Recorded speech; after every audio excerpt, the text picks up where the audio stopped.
"Look through the gap in the stairs," my 4-year-old niece said, tugging at my sleeve. I glanced at my husband, lying unconscious on a hospital bed. Just a week ago, he was attacked by a burglar, who is still at large. When I got home, I remembered my niece's strange advice and checked the stairs. In a small crevice, I found something stained with blood. I was shocked. Could someone familiar be involved? Fear took hold of me. I work in administration at a real estate agency.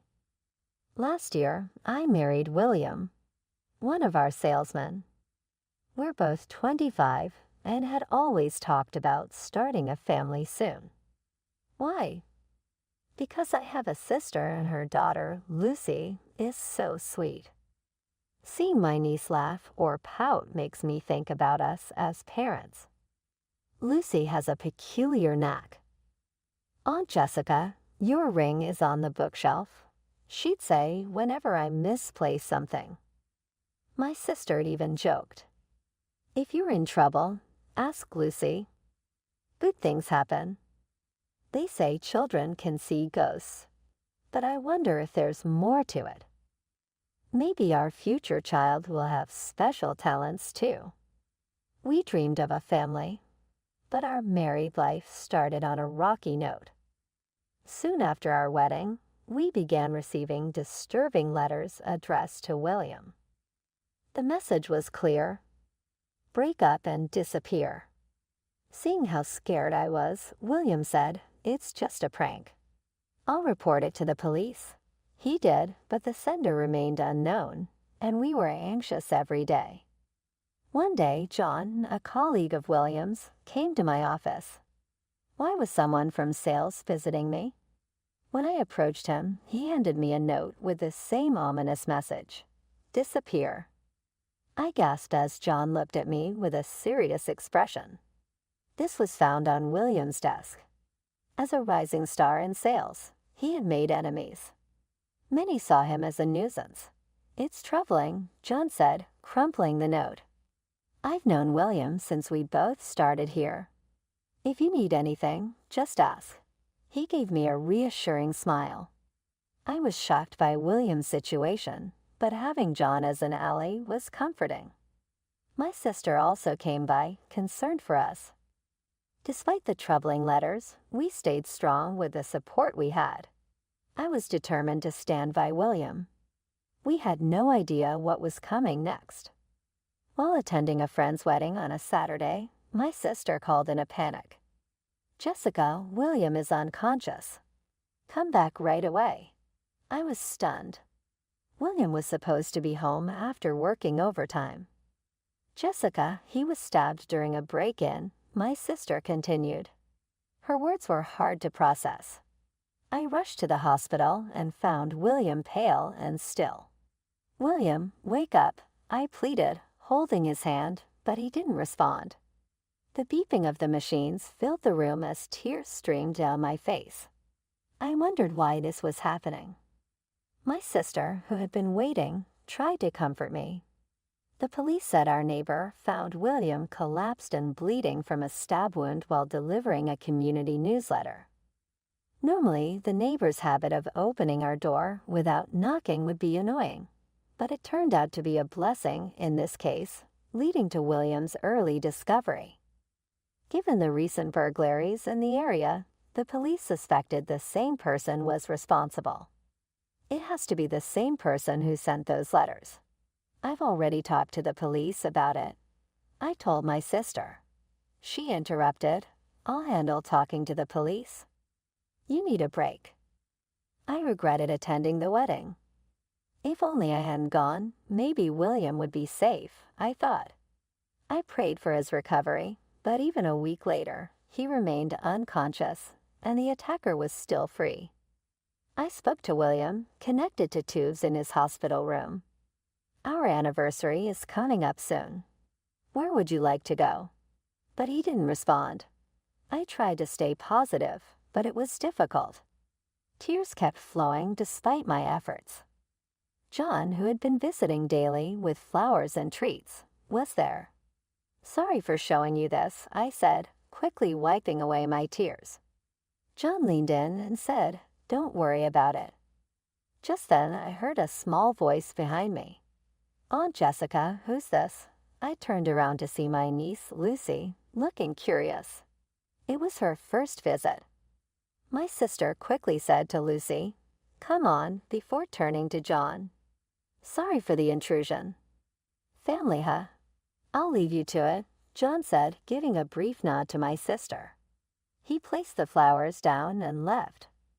"I'm sorry for the surprise visit." Lucy insisted on seeing William, my sister said, though Lucy seemed focused on William, staring at him intently. "Uncle is saying, look into the gap in the stairs." "There's a barge," Lucy suddenly said. "A barge? You mean one of those big ships, and it's under the stairs." My sister urged, Lucy might be onto something. "Check it out." She looked serious. As we continued our visit, hours passed. My sister drove me home and said, "Call me if anything happens." But was there really a gap under the stairs? I recalled William being found collapsed on the stairs, covered in blood. The police had cleaned up, but I decided to check. I opened the front door and examined the stairs. I found a small gap at the edge of the bottom step. Shining a flashlight in, I saw something reflecting. I used tweezers to pull it out.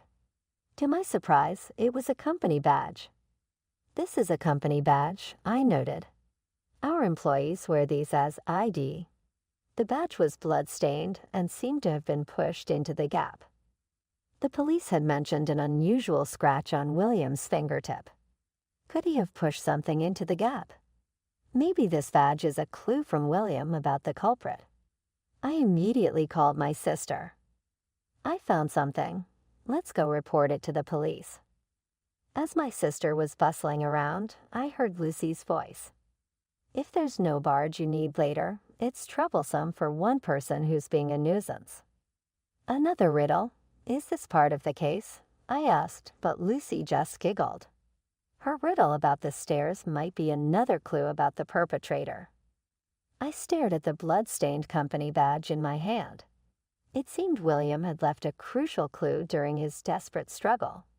I promised myself I would find the criminal and seek justice. I quickly handed the badge to the police and then visited my niece. If there's no barge you need later, it's troublesome for one person who's being a nuisance, Lucy had said. Her words puzzled me, so I asked for more. "Lucy, what do you mean by needing a barge later? Are you saying it's too late?" Lucy shook her head. "No, not like that." I was still confused. When you say it's troublesome for one person who's being a nuisance, does it refer to the number of people? Would 2 people be less bothersome? Lucy replied, "No, that's not it. It's about being bothersome." She looked smug, but I was no closer to understanding. Frustrated, I left her house and went to a cafe to clear my head. While sipping my coffee, a man in a suit at the next table stood up, accidentally leaving his phone behind. "Excuse me, you forgot your phone," I said. He hurried back, relieved, and said, "Thank you. It's my work phone." Losing it would mean writing an incident report. That's when it hit me. I dashed back to my workplace, and the pieces fell into place. 5 days later, I was back at the hospital with my unconscious husband. John came by and asked, "It's been a while.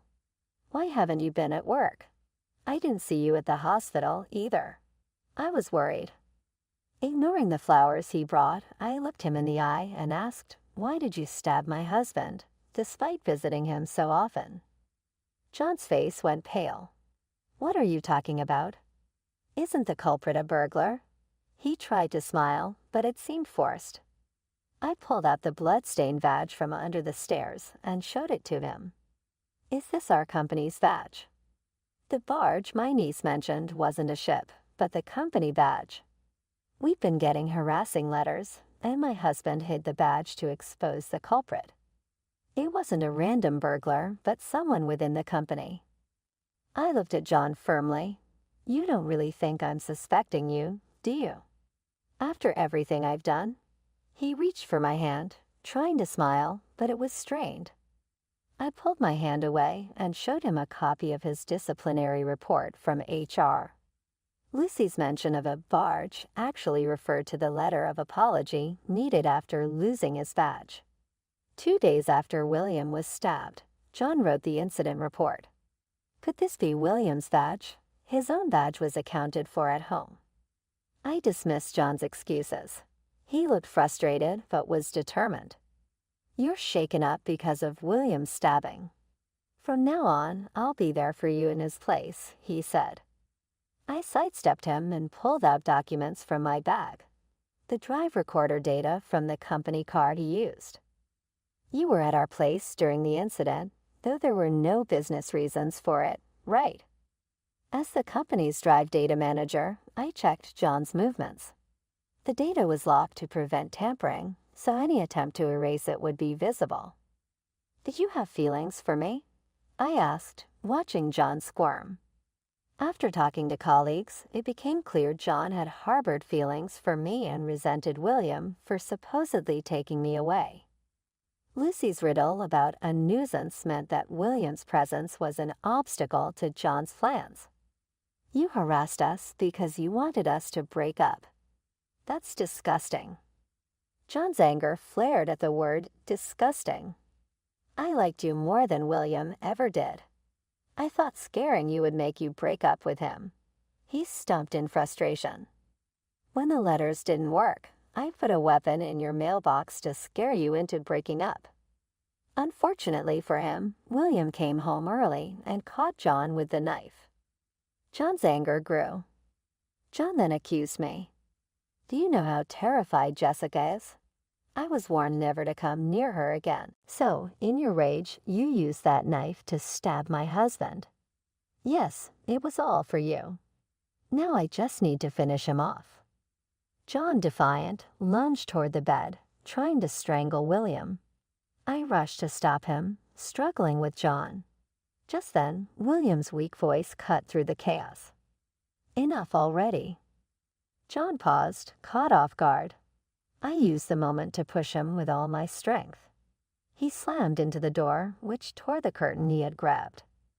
The hospital staff rushed in, alarmed by the commotion. Call the police, I shouted. The staff quickly restrained John and made emergency calls.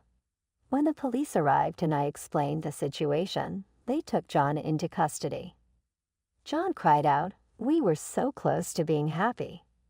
What are you talking about? There was never any chance for you.